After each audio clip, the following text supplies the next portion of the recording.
गिरीश महाजनांच्या मतदारसंघात 1,36,000 नुसते मराठी. ये बर्माना कसं काय निवडून येत होती. परळी मतदारसंघात 1,14,000 नुसते मराठी. आता मला सांगा, हे जे मतदारसंघ आहेत मराठ्यांना त्रास दिलेले, हे पाडायला पाहिजेत का नाही त्रास देणार ठीक आहे. मग ते ओबीसी असायला पण आपल्या विचारात असल्यावर हरकत नाही, त्याला निवडून देऊ. कारण मराठी जातीवाद करत नाहीत, पण विरोध करणारा ठेवायचा कशाला. आणि असे मतदारसंघ आहेत की तिथे 40-40, 50-50 हजार मतदान मराठ्यांचे. 50,000 लीड तो पूर्ण सोपं आहे. अरे आमच्या तिकडे एका जिल्ह्यात 5,000 लीड तोडायला इतका पेस पाडावा सोपं नाही. एवढे सोप्या गोष्टी नाही त्या. जातीवाद इतका भोगत असतो, त्यासाठी जातीवादी राहायचं नाही माणसाने. हृदयातला माझा विचार त्यांच्या कोणीच काढू शकत नाही या देशातला कोणीच.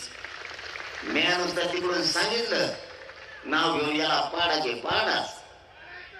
कारण तिथं भीती आहे, तिथं ऑटोमॅटिक बोलायला लावलेला असत. त्याच्यासंगत घेणार रोज त्याच का काय करता मग लय भेवाटत त्याच खायचं. आणि तिथं गेलं त्याच्या विरोधात मतदान करायचं पडलं. आणि हातात काही नाही आल्यावर काय करीन ती. तशी सत्ता आणू आपण, पण सत्ता मात्र गरीब मराठ्यांची शाळेशाळा. आपण तशी सत्ता आणू. लय ताण दिला ना आपल्या नोकरदार वर्गाला त्रास देतात. त्यांच्या लेकराला आरक्षण लागतंय. नोकरदार वर्ग जेवढा आपला आहे महाराष्ट्र आणि महाराष्ट्राच्या बाहेर, त्यांना केंद्रीय कॉलेज मिळत नाही, बढत्या होत नाही. आरक्षण पाहिजे असलं, त्याला जर बेवाटत असलं तर त्याने घरच्याला सांगायचं आमका चिन्ह नाही बा. तिथे गेल्यावर कुणाला काही दिसत नाही का गप दाब्यो आपण म्हणून दुसऱ्याने मतदान टाकलं असं मी नाही टाकलं. आणि सगळ्यांनी तसंच टाकलायचं एकामेकावर. त्याला म्हणायचं मी तुम्हालाच केलं पण ते नसन केलं. मी रोज तुमच्या संघ म्हणायचं. आमच्या बीडकड तिकडं मराठवाड्यात तुमच्या इकडे तेच मोजामोजी चालू आहे सध्या. ते नसते म्हणतात मला तुम्ही इतके जण व्यासपीठावर होतात कस काय पोळवर ते मला मी केलं पण त्यांनी काय माहित केलं नव्हतं. नुसते एकामेकावर ढकली देत. ते मध्ये जाऊन दे आता बेरेज लावले पाहिजे. पळत आहेच मी आता कुठं तो नादी लागतो. हीच भूमिका महाराष्ट्रात 288 होणार. पाडायचं म्हणजे पाडायचं, सोडायचं नाही. किती त्रास देतात बघू. आणि एकदा त्याच्या संघाला सगळ्या पाहुण्यांना आपण फोन करून सांगा, सगळ्या मित्राला फोन करून सांगा आतापासून तयारी सुरू ठेवा. जर आपले उभा करायचे ठरले तर 100% मराठ्यांनी मतदान करायचं. 100%. ज्याला लय भीव वाटतं नेत्याचं त्याने त्याच्याच संघाला.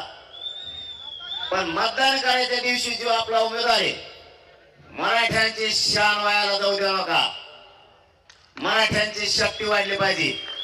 इतकं ताकदीनं मतदान करा ना पुढचा म्हणला पाहिजे इतकी मायासन गर्दी होती मी पडूच कसा. बाकीचे आमच्या तिकडे 25-25 वर्ष न पडलेले पडलेत बरं का. पडले का नाही. आणि तुमच्या पश्चिम महाराष्ट्रातले बऱ्याच जणांनी मदत घेतली पण ते आता बदलले. ते बी आता बदललेत. नाही तर त्यांनी सुद्धा मदत घेतलेली. आता त्यांना पक्ष मोठा वाटायला लागलाय तुमच्या पश्चिम महाराष्ट्रातल्या काही लोकांना. त्यांना गरीब मराठे मोठे नाही वाटायला लागले. त्यांनी उभा केलेले पडू आता विधानसभेला. काय करता मग आता.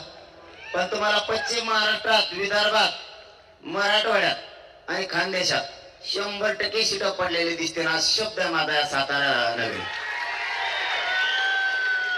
मुंबई नाव का नाही घेतलं तर मुंबई सेटिंग लावणं सुरू आहे आमचं. आमचं तसंच असतं. कारण मुंबईत आवाज मोगाव का पाण्यात नसतो. आपण जिथं ताकद आहे तिथंच बोलावं. बळच कोणाला आव्हान नाही. महाराष्ट्रातून मुंबईत गेलेले कोणत्या मतदारसंघात किती गेलेले हे बघणं चालू आहे आमचं. जर बरंच असलं तर सीट उभा करायचं, बरंच नसलं तर निर्णायक ठेवायचं. पाडायला मोकळे. आणि प्रत्येक मतदारसंघात मुंबईच्या 20-30 हजार आपले नमुने गेलेले. आणि त्याच्यात परत मुसलमान आपल्या जोडीला आहे. मी जर इकडून पाडा म्हणलं ते तिकडून मध्ये पाडो असं जोड जमलाय. जेव्हा आता मुसलमान मला भेटले ते मध्ये पाटील एवढी बार पाडो म्हणलं पाडो तो पाडो मग जाऊ दे काय नुसती पाडापाडीच. तुम्हाला मुंबई सुद्धा कार्यक्रम लावल्यास दाखवतो, फक्त एक महिना वेळ द्या मला, कारण लोक आतून पेरलेले आपण गेले हुशार आहेत वय. इकडे कार्यक्रम लागला त्यांचा मराठवाड्यात, पश्चिम महाराष्ट्रात, विदर्भात त्यांनी लोड घ्यायचाच नाही. कुणबी मराठी सरळ सांगते, आम्ही कुणबी जरी असलो तरी मराठी. कुणबी म्हणजे शेती कसणारी, प्रत्येक मराठा हा शेतकरी. त्यामुळे विदर्भातले आता खवळून उठले, ते बी ऐकत नाहीत. आणि असा मतदारसंघ नाही या राज्यात की तिथं 50,000 मराठ्यांचं मतदान नाही. 50,000 लीड तोडणं सोपं आहे का? आणि मग मी काय सांगितलं आता, आणि मग काय आणतोय आता पट्टा लावून दबाव. आणि कसं घालू आता, लय झालं ती आता मुंबईत चक्कर मारून येऊ बा, एक लय झालं ती एक चक्कर मारू. काय करता मग नसलेलं ऐकत तर. मराठी सगळे एक झालेत आता.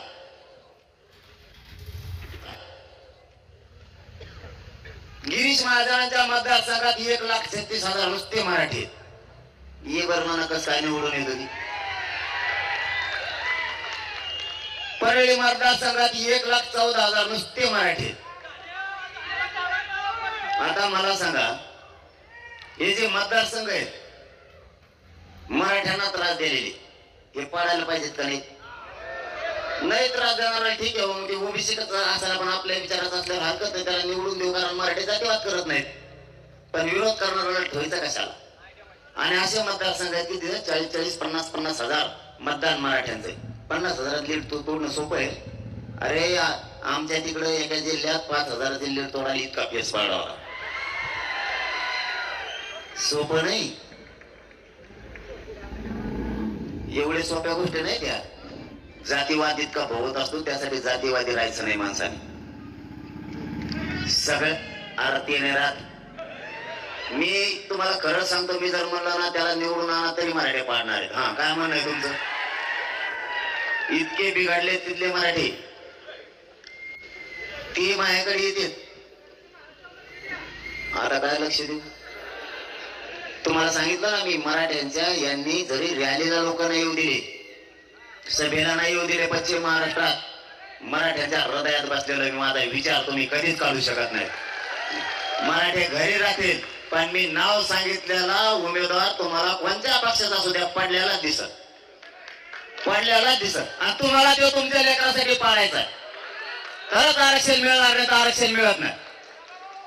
आपले लोक तिथे गेल्याशिवाय विचारायचे आपल्याला न्याय नाही मिळणार. असं याच्यात फक्त नेते नाहीत,